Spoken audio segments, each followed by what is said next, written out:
Somewhere between the canyon ridges and the endless scrubland, where the wind carried dust instead of rain, a man found something he wasn't looking for. Corbin Thorne walked toward his well that afternoon and saw her collapsed against the wooden fence. A young woman, taller than any he'd seen, her dark hair matted with dirt and blood. She wore deerskin and beadwork that marked her as Apache. Her lips were cracked white. When he offered the ladle of water, she looked at him with eyes that held more suspicion than gratitude. But she drank. 3 times she drank. And when she was done, she stood, towering silent, and stared at him as if memorizing his face. Then she turned and walked into the hills without a single word. Corbin watched her disappear into the heat shimmer, thinking that would be the end of it. He was wrong. Corbin Thorne had lived on this land long enough to know when something was about to go wrong. The ranch sat in a shallow valley where the grass grew thin, and the nearest neighbor was 2 days' ride south. He'd chosen isolation on purpose. No questions, no trouble, just cattle, a few horses, and the kind of silence that let a man forget what he'd left behind. He wasn't running from anything in particular, just the noise of people who thought they knew better than they did. That evening, after the Apache girl had vanished into the hills, Corbin went about his work the same as always. He fed the horses, checked the fence line where the wood had started to rot, fixed a gate hinge that had been squeaking for weeks. But his mind kept circling back to her, the way she'd looked at him, not afraid, not grateful either, just aware, like she'd been taking his measure and decided something he wasn't privy to. He told himself it didn't matter. People pass through this territory all the time, prospectors, drifters, natives heading to or from trading posts further west. She'd gotten lost, gotten hurt, and now she was gone. That was that. But that night, lying on the narrow cot in his cabin, Corbin couldn't shake the feeling that the air had changed. The horses were restless. He could hear them shifting in the corral, their hooves scraping dirt. Once, the bay gelding let out a sharp whinny that cut through the dark. Corbin sat up listening. Nothing followed. Just the wind pushing against the walls and the distant call of something hunting in the hills. He lay back down, staring at the rough beams of the ceiling. Tomorrow he'd ride out to the north pasture and check on the herd. Tomorrow, everything would go back to normal. He was still telling himself that when the sun rose. Corbin stepped outside at first light, pulling his suspenders over his shoulders and squinting against the glare. The sky was clear, pale blue fading into white at the edges. The valley stretched out in front of him, scrubgrass and rock formations dotting the landscape, and then he saw them. At first, he thought his eyes were playing tricks, shadows on the ridgeline, but shadows didn't move like that. Shadows didn't sit on horseback in perfect stillness, watching. He counted 10, then 20, then stopped counting. They lined the ridge to the north, the hillside to the east, the slope that ran down to the dry creek bed on the west. Everywhere he looked, there were more, Apache warriors on horseback, spears and rifles visible even from this distance. They weren't advancing, they weren't making noise. They were just there, surrounding his ranch like a noose pulled tight. Corbin's hand moved instinctively toward the rifle leaning against the doorframe, but he stopped himself. What good would one rifle do against an army? He stepped into the yard, boots crunching on the hard-packed dirt. The horses in the corral were pressed against the far fence, heads high, nostrils flared. They could smell it too. Danger. Corbin scanned the ridgeline again, trying to understand what he was seeing. This wasn't a raid. Raiders moved fast, struck hard, and disappeared. This was something else. This was deliberate. This was a message. But what message? His throat tightened. He thought about the girl, the water, the way she'd looked at him before she left. And then, as if summoned by the thought, movement caught his eye. A single rider broke from the group on the northern ridge and began descending the slope. Slow, controlled. The horse picked its way down the rocky incline with the kind of precision that came from a rider who'd been born in the saddle. Corbin didn't move, didn't reach for the rifle, didn't run. He just stood there in the middle of his yard watching the rider approach, wondering if this was the day he'd finally run out of luck. The rider stopped 50 feet away. A man, older, his face lined with years of sun and wind and something harder, command. He wore no war paint, but he didn't need it. Authority radiated from him like heat from stone. Behind him, more riders appeared, dozens of them, flanking, watching. Corbin swallowed hard. The silence stretched out, thick and suffocating. And then the old warrior raised one hand, not in greeting, not in threat, Just raised it, held it there, waiting for something Corbin couldn't name. His heart hammered against his ribs. Whatever was about to happen, it had already been decided long before he woke up this morning. The question was, had he just saved his own life yesterday, or signed his death warrant? The hand stayed raised. Corbin's pulse hammered in his ears. He'd heard stories about Apache warriors, how they could strip a man down to bone in minutes, how they fought with a ferocity that made grown soldiers weep. He'd always figured those stories were exaggerations.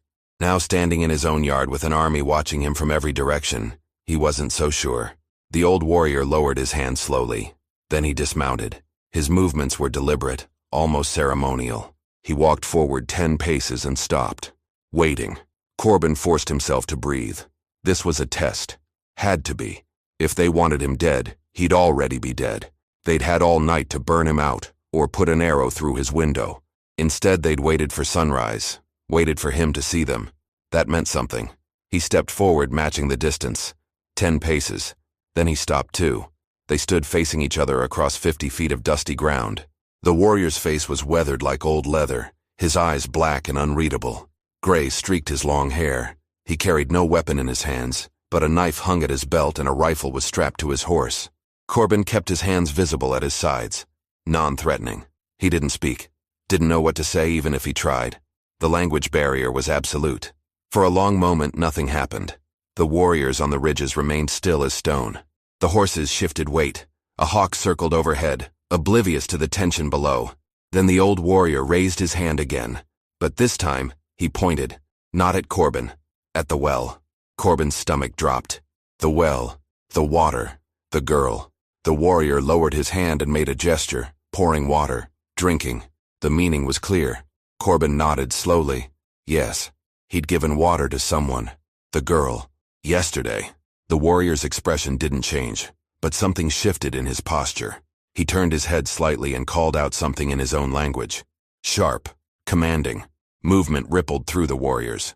They parted on the eastern ridge, creating a gap, and through that gap a single rider appeared. Corbin's breath caught. It was her, the girl from yesterday, but she looked different now. Her hair was braided and decorated with beads. She wore clean deerskin and a necklace of turquoise and silver. She sat straight-backed on a painted horse, and even from this distance, her height was striking. She had to be close to 6 feet tall, maybe more. No wonder the title said giant. She stood out even among the warriors.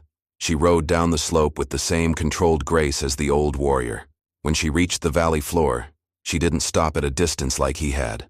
She rode straight to him, stopped 10 feet away, close enough that Corbin could see her face clearly. She looked at him with the same measuring gaze as before. Then she spoke. Her English was halting but clear. You give water. It wasn't a question. It was a statement, an acknowledgement. Corbin nodded. Yes. She glanced at the old warrior, then back at Corbin. You not know who. Again, not a question. Corbin shook his head. No, you were hurt, needed help. Something flickered in her eyes. Surprise, maybe, or respect. She turned to the old warrior and spoke rapidly in Apache. He listened without expression, then responded with a single word. The girl turned back to Corbin. My father say you brave, or fool. Corbin's throat went dry. Father. The old warrior was her father, which meant he was the chief, which meant this girl wasn't just any Apache. She was the daughter of the man who commanded 300 warriors. I didn't know, Corbin said quietly. That why you live, she replied. Her tone was flat, factual. Man who know, he try get reward. You give water because thirsty person need water. That different. The old warrior spoke again, longer this time. The girl listened, then translated. My father say I do test. Walk alone 3 days, no food, no water, prove strong, prove ready. She paused. I fall, hit head, lose path. Your water save life. Corbin felt the weight of 300 pairs of eyes on him. I'm glad you're all right. She tilted her head slightly, studying him. You not afraid? I'm terrified, Corbin admitted. But shooting or running won't change anything. So I'm standing here. For the first time, something almost like amusement touched her face. She spoke to her father again. He nodded once, then turned and walked back to his horse. The girl looked at Corbin one more time. We watch. See if you speak truth or lie. See if you tell other white men where we are. See if you good or bad. How long? Corbin asked. She didn't answer. She just turned her horse and rode back up the slope. The old warrior mounted and followed.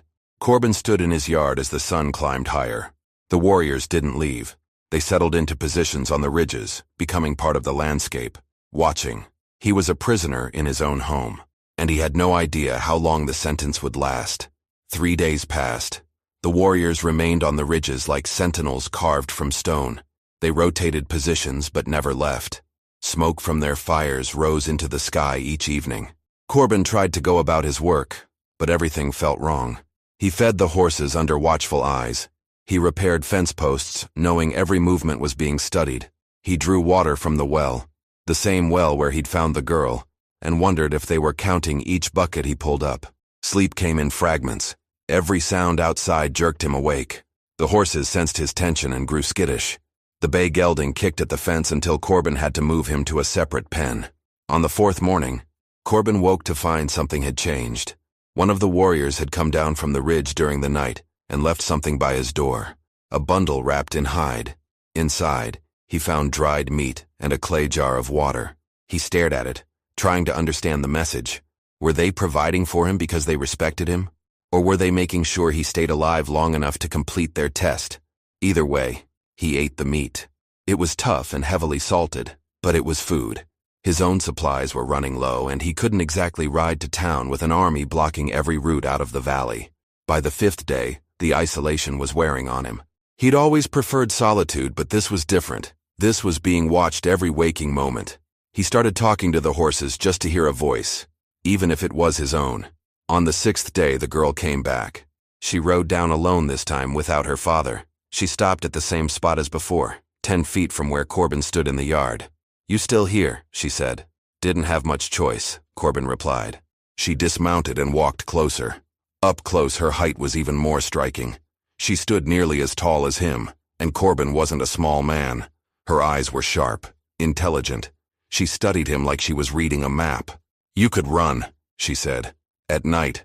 Take horse. Try. And get killed before I made it a mile," Corbin said. "No thanks." "You smart," she said. It sounded like a compliment, but her tone was neutral. "Most white men run, get caught, get killed, you stay, wait. What else can I do?" She didn't answer right away.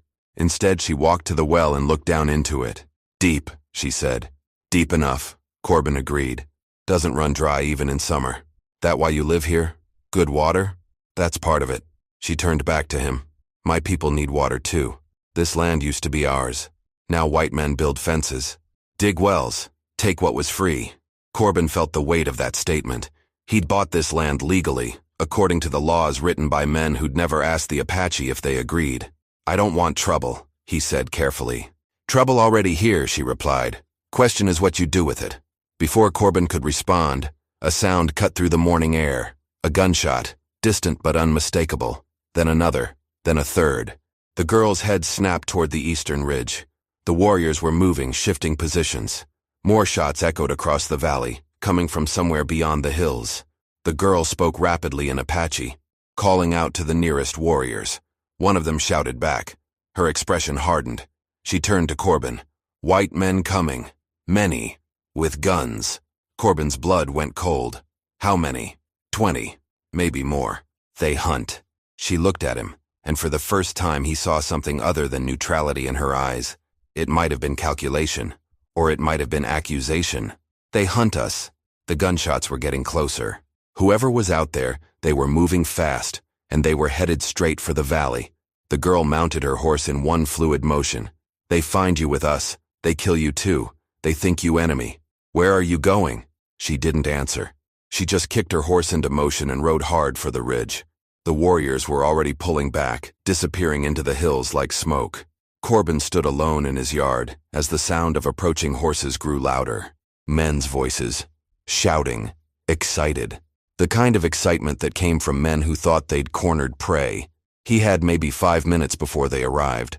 5 minutes to decide what he was going to say when a group of armed settlers found him standing in a valley that 300 Apache warriors had just abandoned. And he had absolutely no idea which side he was supposed to be on. They came thundering down the eastern trail like a storm breaking over the hills. Corbin counted 15 riders, maybe more behind them. They wore the rough clothes of settlers, canvas trousers, worn shirts, wide-brimmed hats stained with sweat and dust. Every man carried a rifle. Some had revolvers at their hips. They rode hard, faces flushed with the kind of heat that came from excitement and anger mixed together. The lead rider spotted Corbin standing in his yard and raised a hand to slow the group.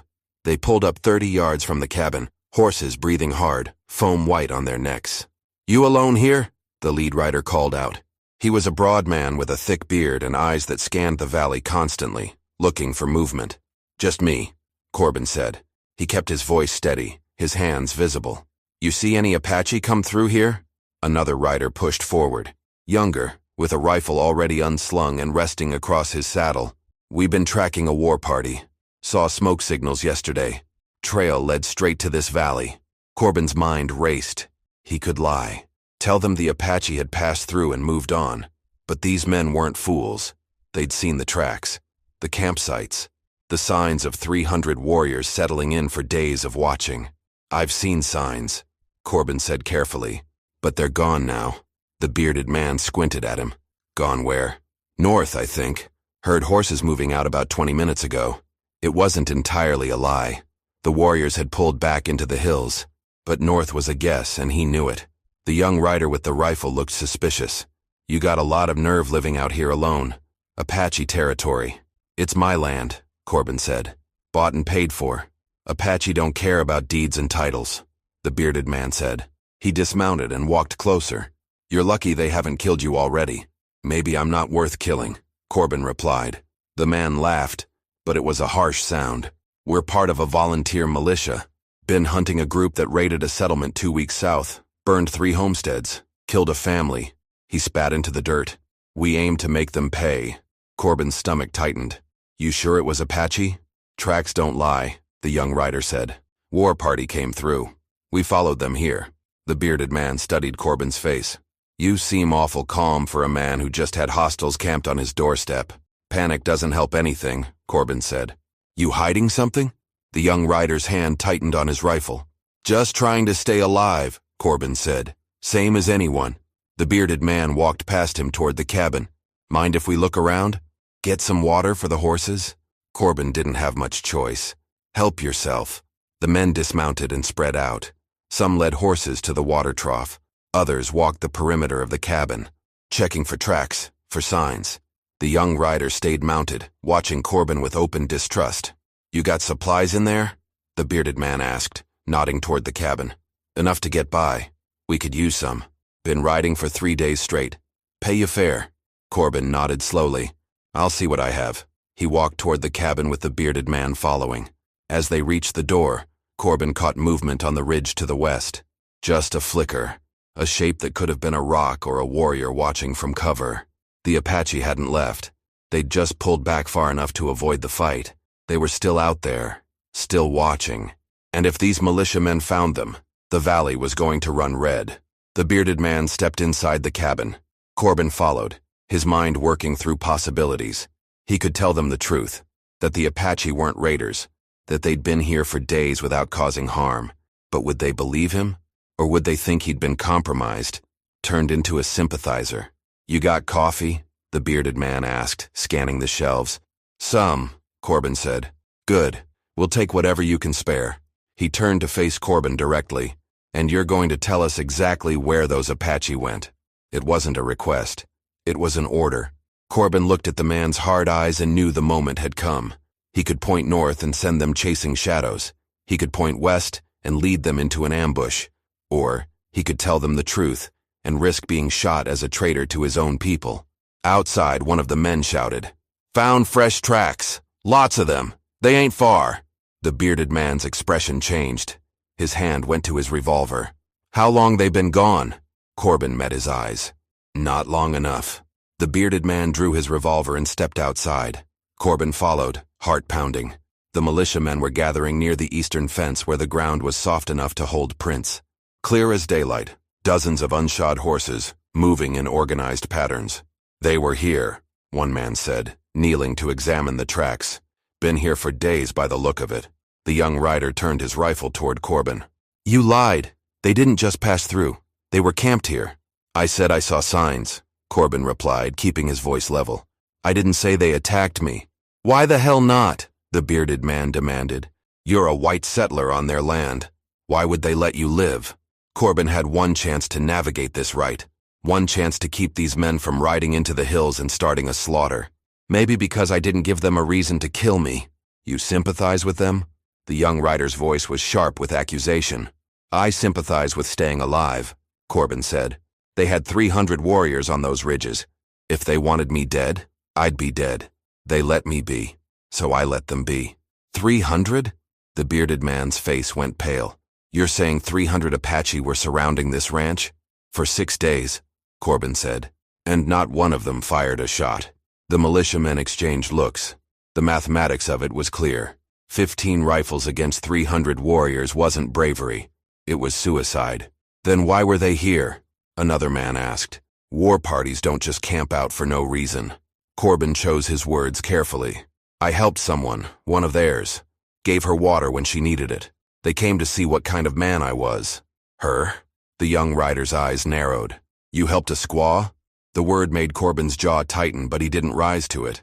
I helped a person who was hurt and thirsty, same as I'd help any of you. And they rewarded you by surrounding your ranch? The bearded man didn't sound convinced. They were watching, making sure I wasn't going to run to the nearest town and bring back an army. Corbin gestured at the militia. Looks like they were right to worry. The bearded man holstered his revolver, but kept his hand near it. We got families burned out of their homes. Children killed. You expect us to just let that go? I expect you to be sure you're hunting the right people, Corbin said. The ones who were here didn't raid anyone. They were testing me. Testing you for what? Before Corbin could answer, a sound carried across the valley. A call, high and piercing. Not human. Not animal. Something in between. A signal. Every man froze. The horses shifted nervously. The call came again, echoing off the canyon walls. And this time, it was answered. From the north ridge, then the south, then the west. The valley filled with sound. Surrounding them. They're still here, the young rider whispered. His rifle shook in his hands. The bearded man scanned the ridges. Nothing visible. Just rock and scrub and shadow. But the calls kept coming. Closer now, tightening like a noose. Mount up, he ordered. We're leaving. Now. We came here to fight, one man protested.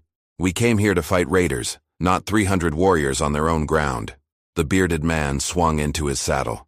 Move! The men scrambled for their horses. The young rider kept his rifle pointed at the ridges, backing toward his mount. Within seconds, they were all mounted, horses dancing with fear. The bearded man looked down at Corbin. You're a fool if you stay here. Maybe, Corbin said. But it's still my home.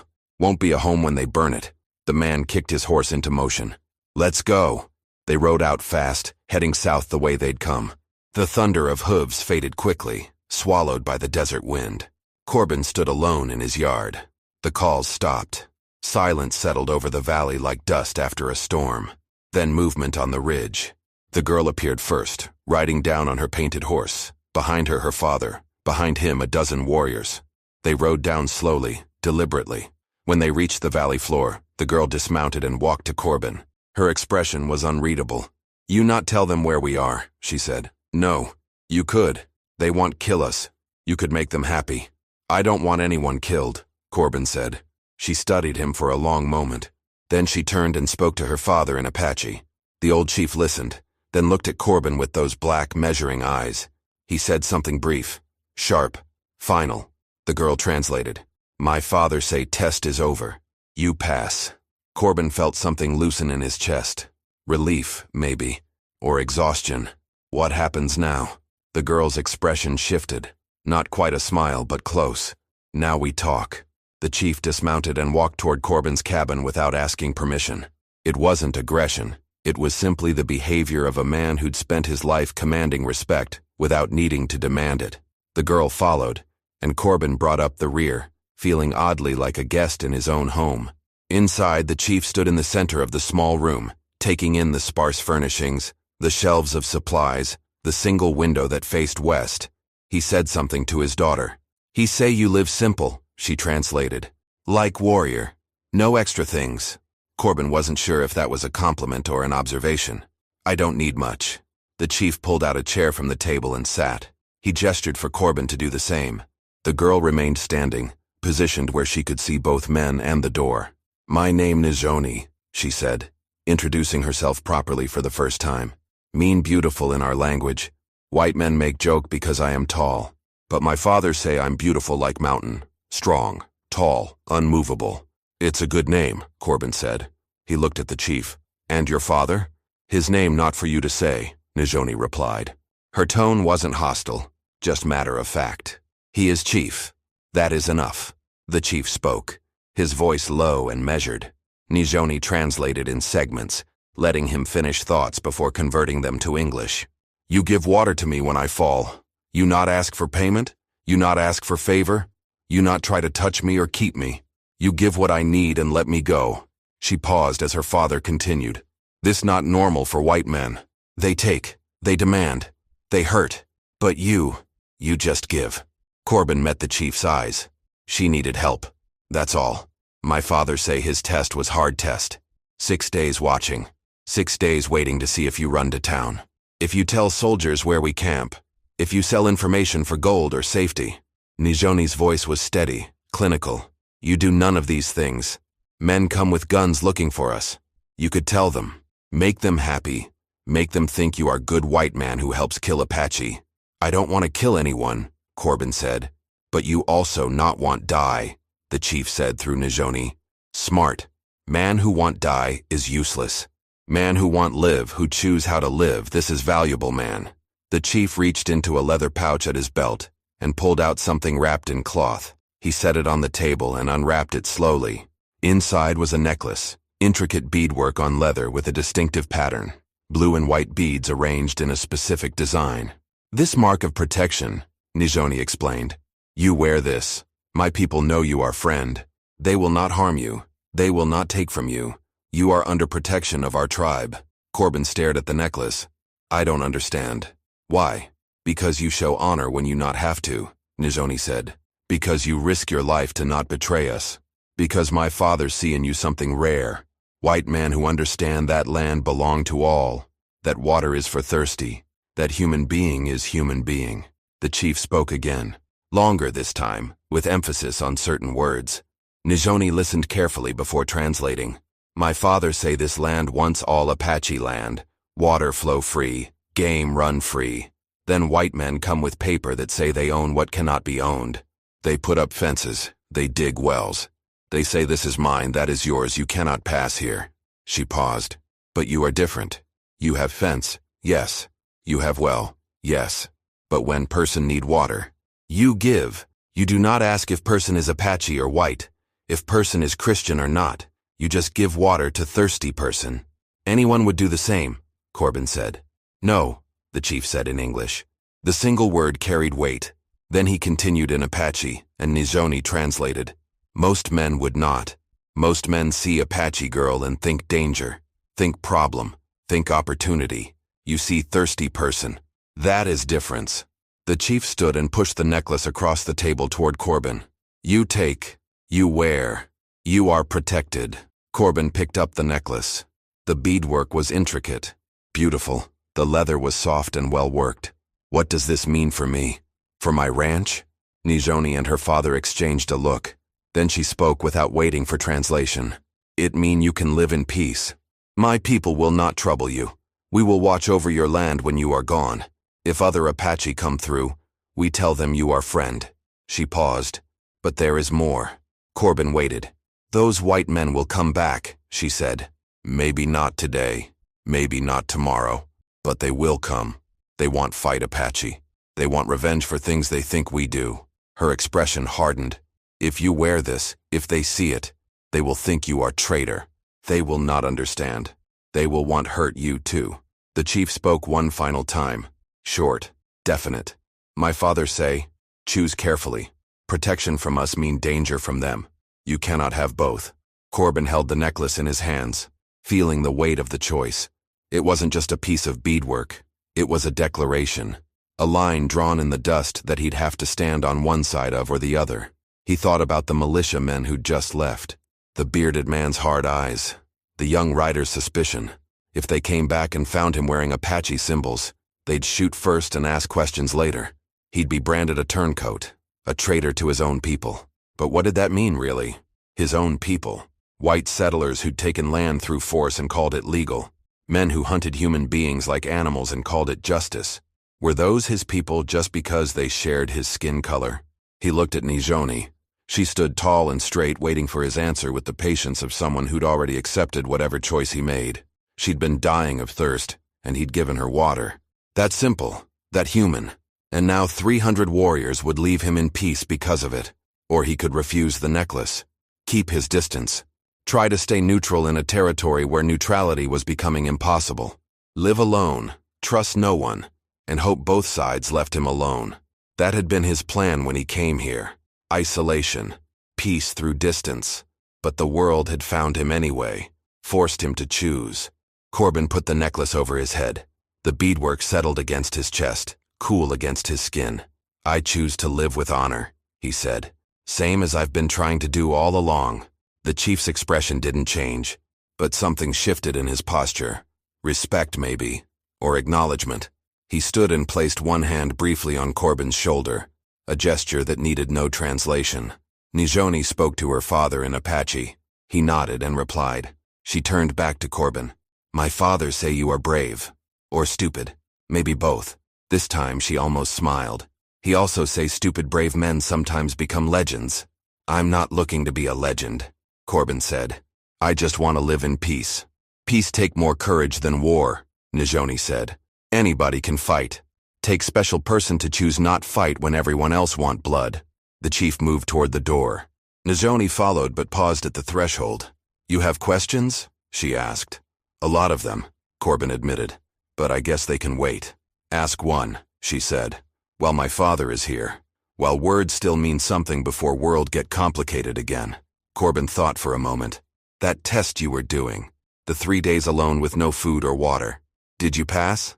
Nijoni's expression was unreadable. I survive. That is pass. But not the way I plan. I fall. I need help. Some say that mean I fail. And what do you say? I say I learn more falling than I would staying strong.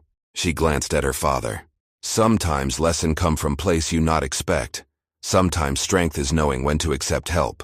The chief spoke from outside. A call, not harsh, but commanding. Nijoni stepped through the door. My people leave now. We go north to summer grounds. White men make it hard to stay anywhere long. Always pushing, always taking. Will you come back? Corbin asked. Maybe, if we need water. She looked back at him.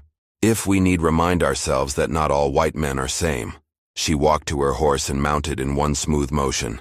The chief was already on his horse. The warriors gathered behind him. They were pulling back, leaving the valley. The siege was ending. The test was over. Corbin stood in his doorway and watched them ride out. Nijoni looked back once, raised her hand in a gesture that might have been farewell or acknowledgement. Then they were gone, disappearing into the hills like shadows at sunset. The valley fell silent, the kind of silence that felt wrong after days of being watched. Corbin touched the necklace at his chest.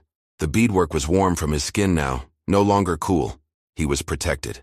He was also marked. And somewhere to the south, 15 armed men were riding back to their settlement with stories about Apache warriors in these hills. Stories that would spread. Stories that would bring more men, more guns, more trouble.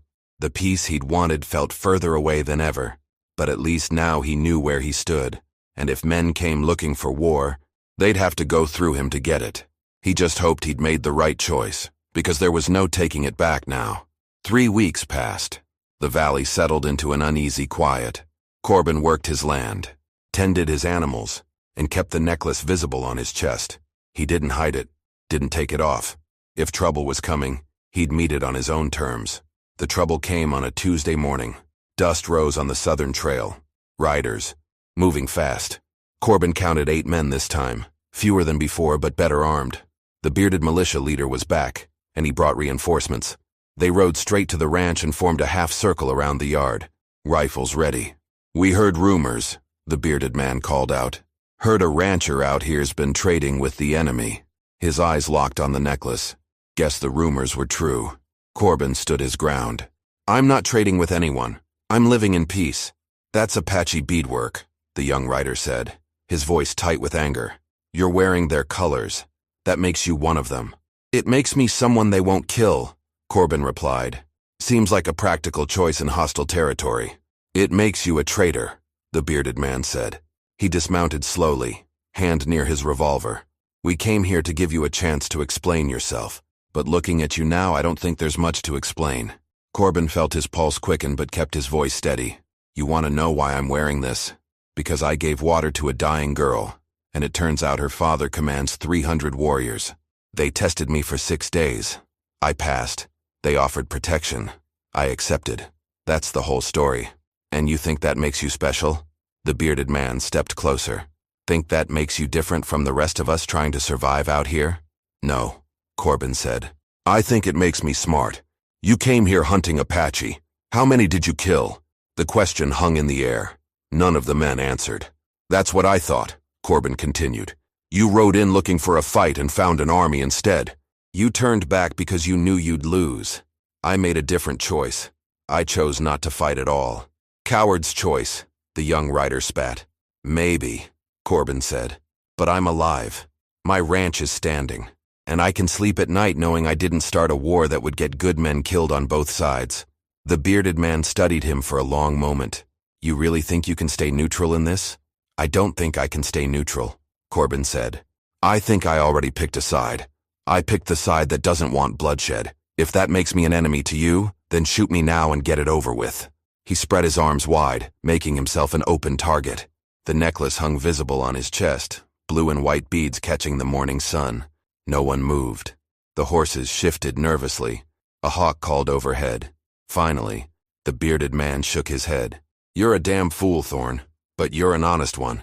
He turned to his men. Mount up, we're wasting time here. We're just letting him go? The young rider protested.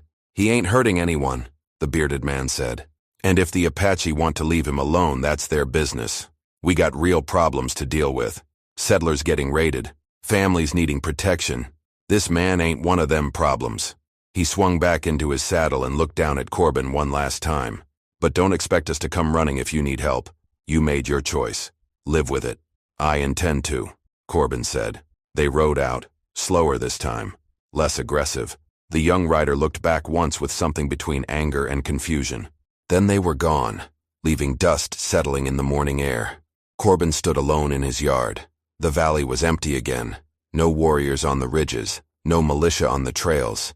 Just him, his ranch, and the choice he'd made.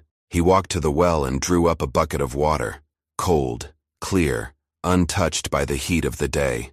He poured it into the trough for the horses, watching it splash and settle. That evening, as the sun dipped toward the western hills, Corbin saw movement on the ridge. A single rider, tall and straight in the saddle. Nijoni sat watching from a distance, making sure he'd survived the confrontation. When she saw him looking, she raised one hand in acknowledgement. Then she turned her horse and disappeared into the gathering shadows. Corbin touched the necklace at his chest. It had cost him the trust of his own people, but earned him something more valuable. Genuine peace in a land where peace was rare as rain. He went inside his cabin, lit a lamp against the coming dark, and sat down to the simple meal he'd prepared. Outside, the valley stretched silent under the first stars. No armies watching, no men hunting. Just land and sky and the quiet knowledge that sometimes the bravest thing a man can do is choose not to fight. His ranch would stand. The water would flow. And when thirsty travelers came through, Apache or white, friend or stranger, he'd offer them a drink and let them be on their way. It wasn't much of a legacy, but it was honest. And in a territory torn by violence and fear, honesty was worth more than gold. Corbin Thorn had given water to a girl who needed it. In return, he'd found something he didn't know he was looking for, a way to live with honor in a land where honor was becoming extinct. The choice had been simple. The consequences were hard, but he'd make the same choice again if asked. That was enough. If you enjoyed this story, click the video on your screen now to watch another unforgettable tale from the frontier, where courage and choices shape destinies in unexpected ways. Don't forget to subscribe and consider leaving a super chat to help us keep bringing you more stories like these. Your support means the world to us.